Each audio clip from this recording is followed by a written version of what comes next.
সবসময় ঘুর ফাটকায় কি আল্লাহ রাসূল বলেন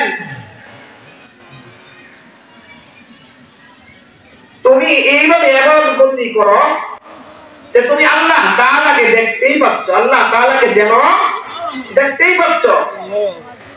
আর যদি না দেখো তাহলে কিভাবে বন্দি করবা? তোমারই যেন আল্লাহ রাব্বুল আলামিন দেখতেছেন, ঠিক না? তোমারই আল্লাহ রাব্বুল আলামিন দেখতেছেন।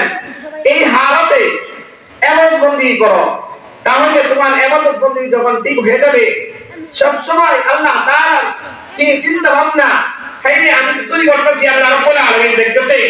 আমি মুখ দিয়া গালিগালাজ করতেছি, আল্লাহ রাব্বুল আলামিন দেখতেছেন।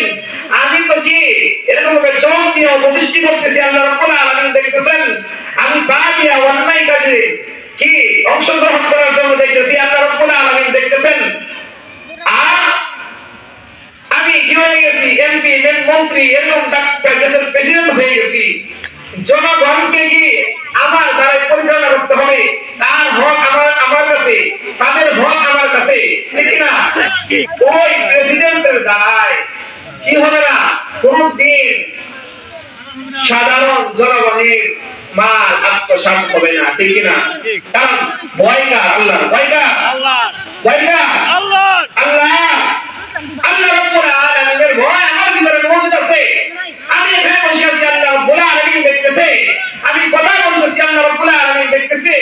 গোপনে গুনাহ করতেছি, জিনা ব্যভিচার করতেছি, মোবাইলে অন্যায় করতেছি, আল্লাহ রাব্বুল আলামিন দেখতেছে, ঠিক না? ঠিক। যখন আমার ভিতরে এই চিন্তা ধারা আমার ভিতরে চলে আসবে, অবশ্যই আমার দ্বারা গোপনের গুনাহ হবে না।